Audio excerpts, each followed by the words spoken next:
إن الحمد لله نحمده ونستعينه ونستغفره ونعوذ بالله من شرور أنفسنا وسيئات أعمالنا من يهد الله فلا مضل له ومن يضلله فلن تجد له وليا مرشدا وأشهد أن لا إله إلا الله وحده لا شريك له له الملك وله الحمد يحيي ويميت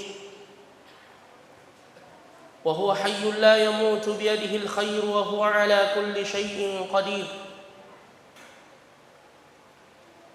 وأشهد أن سيدنا وحبيبنا وعظيمنا وشفيعنا محمدا عبده ورسوله وصفيه من خلقه وخليله بلغ الرسالة وأدى الأمانة ونصح الأمة وكشف الله به الغمة تركنا على المهجة البيضاء ليلها كنهارها لا يزيغ عنها إلا هالك أرسله ربه بين يدي الساعة بشيرا ونذيرا وداعيا إلى الله بإذنه وسراجا منيرا فتح الله به أعينا عميا وآذانا صما وقلوبا غلفا أخرج الناس به من الظلمات إلى النور بإذن ربه إلى صراط مستقيم صلوات ربي وتسليماته عليه وعلى آله وأصحابه ومن سار على نهجه واستنى بسنته واهتدى بهديه وقتفى أثره إلى يوم الدين يا أيها الذين آمنوا اتقوا الله حق تقاته ولا تموتن إلا وأنتم مسلمون معاشر المسlimin jamaah Jumat rahimakumullah. Setelah kita bersyukur kehadirat Allah dan berselawat kepada Rasulullah sallallahu alaihi wasallam, khatib berpesan kepada seluruh jamaah yang dimuliakan oleh Allah dengan wasiat dan pesan dari Allah Subhanahu wa taala. Walaqad wassayna alladhina utul kitaba min qablikum wa iyyakum an ittaqullah. Sungguh kami telah berwasiat kepada umat-umat sebelum kalian dan kepada kalian, hendaknya kalian senantiasa bertakwa kepada Allah Subhanahu wa taala. Wa tazawwadu, dan berbekallah kalian, fa inna khairaz zadit taqwa, dan sebaik-baik perbekalan adalah ketakwaan kepada Allah Subhanahu wa taala. Wa may yattaqillaha yaj'al lahu makhraja, dan barang siapa yang bertakwa kepada Allah, ia akan diberi jalan keluar dari segala permasalahan yang ia hadapi. Wa yarzuqhu min haitsu la yahtasib, dan ia akan diberi rezeki dari jalan yang ia tidak sangka-sangka sebelumnya. Wa may yattaqillaha yaj'al lahu min amrihi yusra, barang siapa yang bertakwa kepada Allah akan dimudahkan segala urusannya. Wa may yattaqillaha yukaffir anhu sayyi'atihi wa yu'zim lahu ajra, barang siapa yang bertakwa kepada Allah Subhanahu wa taala akan dihapuskan dosa-dosa dan kesalahannya, dan ia akan mendapatkan pahala yang besar di sisi Allah Subhanahu wa taala. Ma'asyiral muslimin, jamaah Jumat rahimakumullah. Negara kita Republik Indonesia, dan kita sebagai masyarakat yang cinta dengan negara kita yang mulia dan berberkah ini, yang memperingati hari kemerdekaan yang ke-77 dari penjajahan, yang mana peristiwa yang seperti ini membutuhkan waqafat, refleksi dan renungan untuk kita muhasabah. Semoga Allah Subhanahu wa taala memberkahi kemerdekaan kita. Di antara muhasabah dan refleksi dari kemerdekaan yang kita sampaikan pada kesempatan yang singkat dan berberkah ini insyaallah, yang pertama adalah sikap kita hendaknya mensyukuri nikmat tersebut yang diberikan oleh Allah Subhanahu wa taala kepada kita sekalian.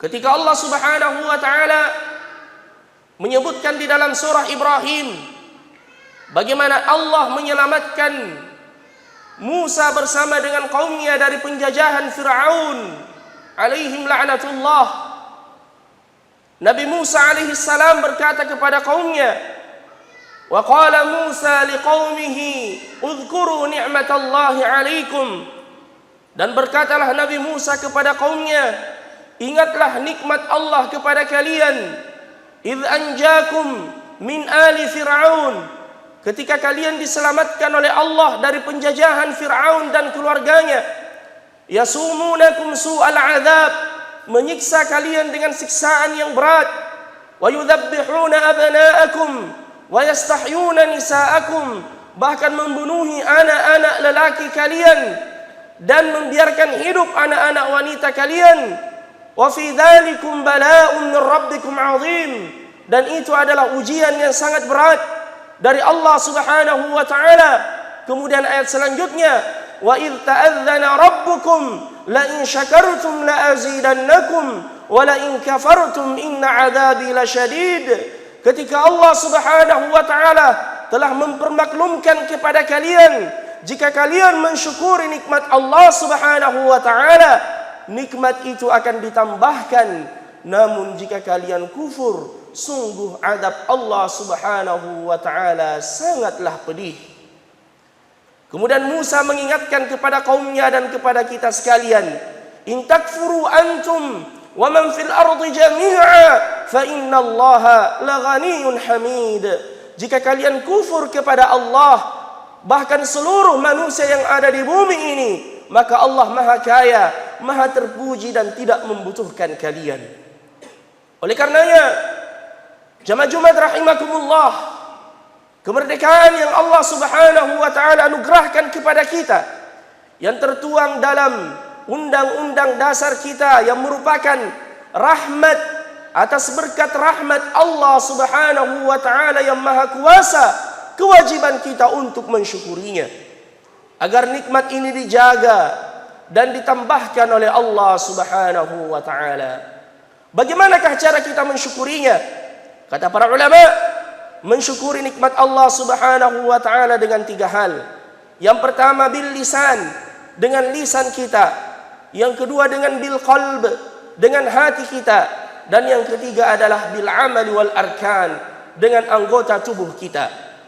Adapun dengan lisan, kita tidak memuji kecuali Allah Subhanahu wa taala.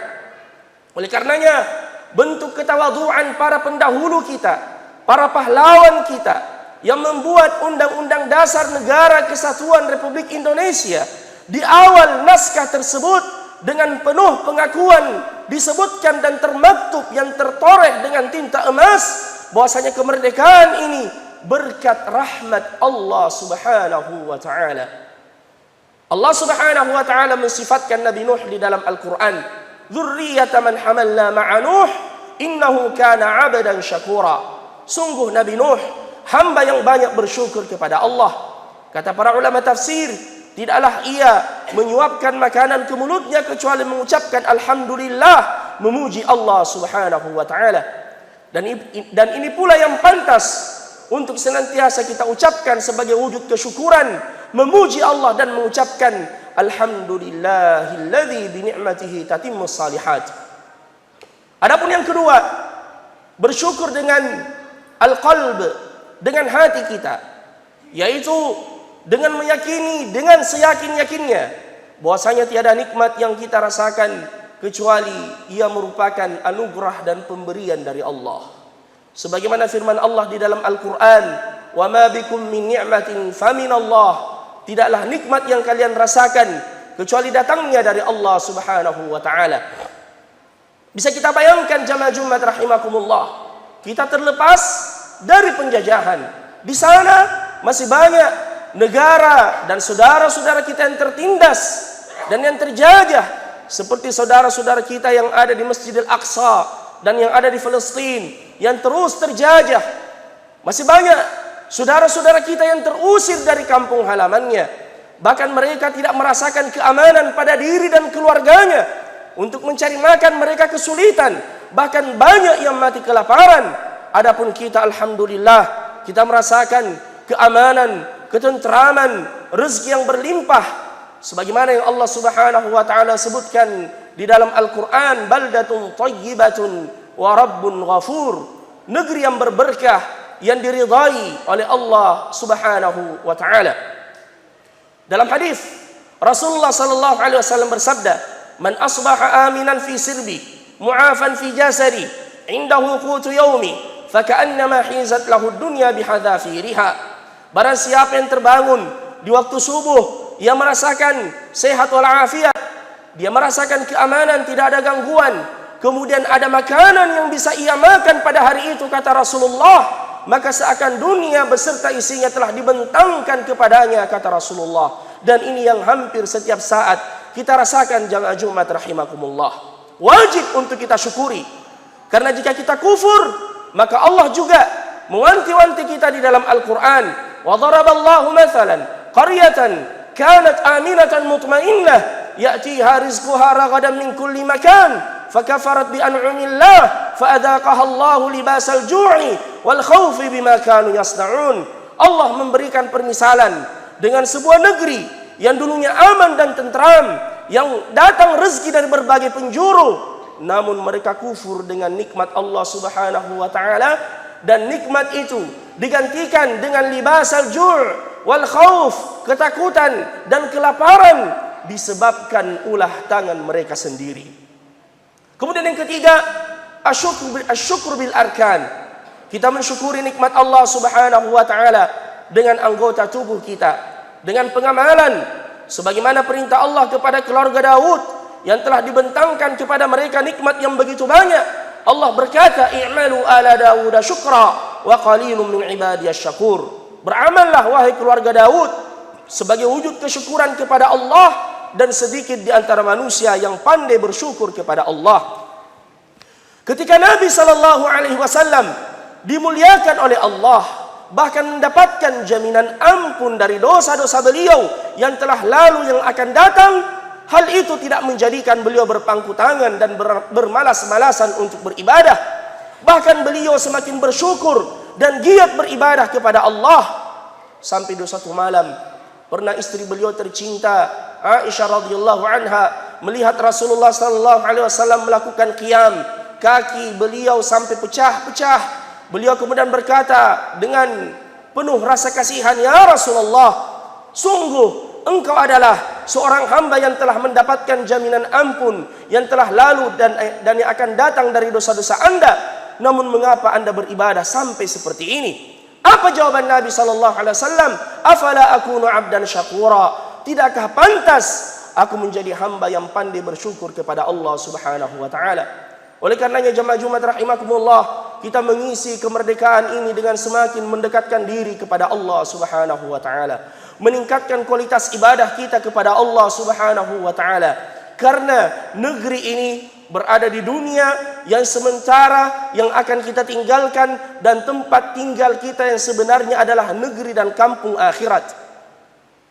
Dan sesungguhnya penjajahan yang hakiki adalah ketika seseorang tidak mengetahui hakikat keberadaannya di dunia ini, ketika ia tidak tahu jalan menuju kepada Allah Subhanahu wa taala.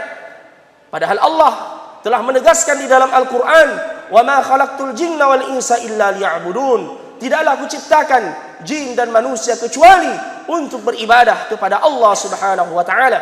Kemerdekaan yang hakiki adalah ketika Anda tahu jalan menuju ke masjid dan senang memakmurkan rumah-rumah Allah.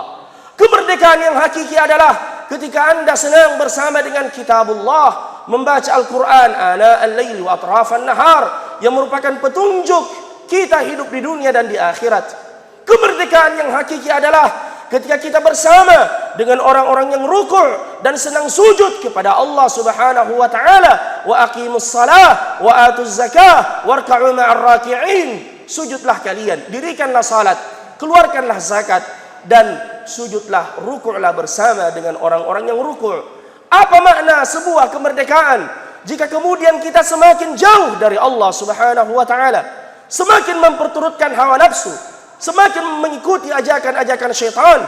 Sebagaimana kata Imam Ibnul Qayyim, harabu minar riqqil ladzi khuliqu min ajlihi ila riqqin nafsi wasyaitani. Mereka berlari dari bentuk penghambaan yang dengannya mereka diciptakan, yaitu untuk menjadi hamba Allah dan menjadi hawa nafsu dan hamba-hamba syaitan. Barakallahu li wa lakum fil Qur'anil azim wa nafa'ani wa iyyakum bima fihi minal ayati wa dzikril hakim wa taqabbala minni wa minkum tilawatahu innahu huwal ghafurur rahim. Alhamdulillahi ala ihsanih wa syukru lahu ala taufiqihi wa amtinanih wa asyhadu an la ilaha illallah ta'ziman li sya'nih wa asyhadu anna Muhammadan 'abduhu wa rasuluh ad-da'i ila ridwanih wa sallallahu ala nabiyyina Muhammadin wa ala alihi wa sahbihi wa ikhwani. Jamaah Jumat rahimakumullah. Pelajaran singkat yang lain yang kita ambil dari hikmah kemerdekaan, bahwasanya sepanjang atau selama atau sejauh pun bentuk kezaliman itu akan dihapuskan oleh Allah Subhanahu wa taala. Bertahun-tahun, berabad-abad kita dijajah, namun pada akhirnya Allah memenangkan orang-orang yang terzalimi. Allah telah menegaskan di dalam Al-Quran, وَلَا تَحْسَبَنَّ اللَّهَ غَافِلًا عَمَّا يَعْمَلُ الظَّالِمُونَ. Jangan kalian mengira Allah itu lalai dari apa yang dilakukan oleh orang-orang yang berbuat zalim. Kezaliman akan dihapuskan oleh Allah Subhanahu wa taala. Bahkan di antara doa yang paling makbul diijabah oleh Allah adalah doa orang-orang yang terzalimi. Sebagaimana kata Nabi, ittaqi da'watal mazlum fa inna laysa bainahu wa bainallahi hijab.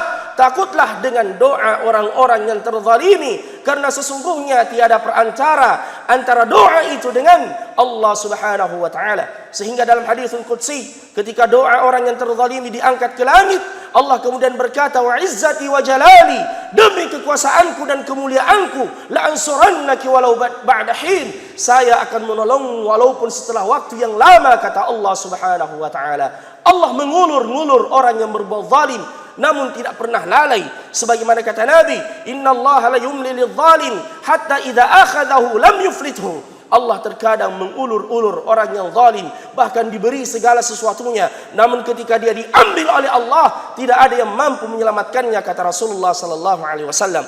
Oleh karenanya kata Rasulullah, man kana li akhihi madlamah falyatahallalhu min qabli an la yakuna dinarun wala mata'. Barang siapa di dunia ini pernah berbuat zalim kepada saudaranya, maka hendaknya ia meminta kehalalan darinya sebelum datang satu hari di mana tidak bermanfaat lagi harta benda dan kedudukan yang kita miliki. Rasulullah pernah bertanya kepada para sahabatnya, atadruna manil muflis? Tahukah kalian siapa orang yang bangkrut di hari kiamat?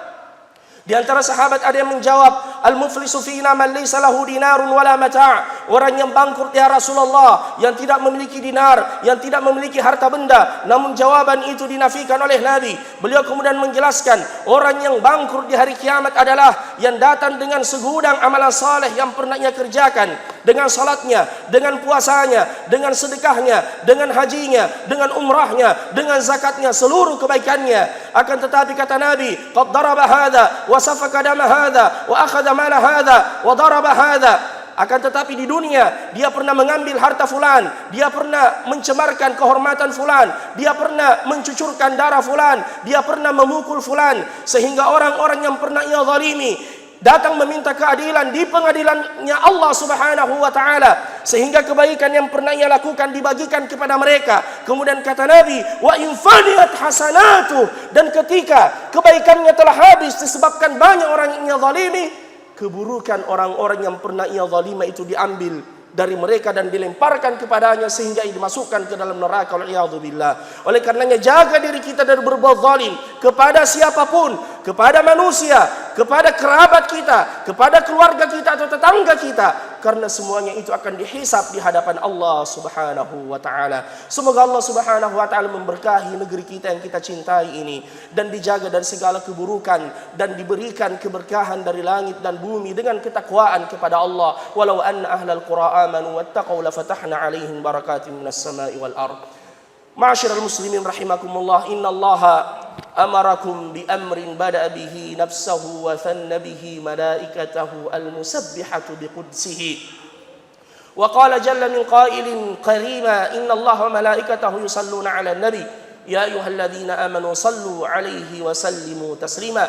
Allahumma salli 'ala Muhammadin wa 'ala ali Muhammad kama sallaita 'ala Ibrahim wa 'ala ali Ibrahim wa barik 'ala Muhammadin wa 'ala ali Muhammad كما باركت على إبراهيم وعلى آل إبراهيم إنك حميد مجيد. اللهم اغفر للمسلمين والمسلمات والمؤمنين والمؤمنات الأحياء منهم والأموات إنك سميع قريب مجيب الدعوات يا قاضي الحاجات. اللهم انصر من نصر الدين واخذل من خذل المسلمين. اللهم آت نفوسنا تقواها وزكها أنت خير من زكاها أنت وليها ومولاها. ربنا لا تزغ قلوبنا بعد إذ هديتنا وهب لنا من لدنك رحمة إنك أنت الوهاب. ربنا هب لنا من أزواجنا وذرياتنا قرة أعين واجعلنا للمتقين إماما. ربنا آتنا في الدنيا حسنة وفي الآخرة حسنة وقنا عذاب النار. عباد الله إن الله يأمر بالعدل والإحسان وإيتاء ذي القربى وينهى عن الفحشاء والمنكر والبغي يعظكم لعلكم تذكرون ولذكر الله أكبر والله يعلم ما تصنعون.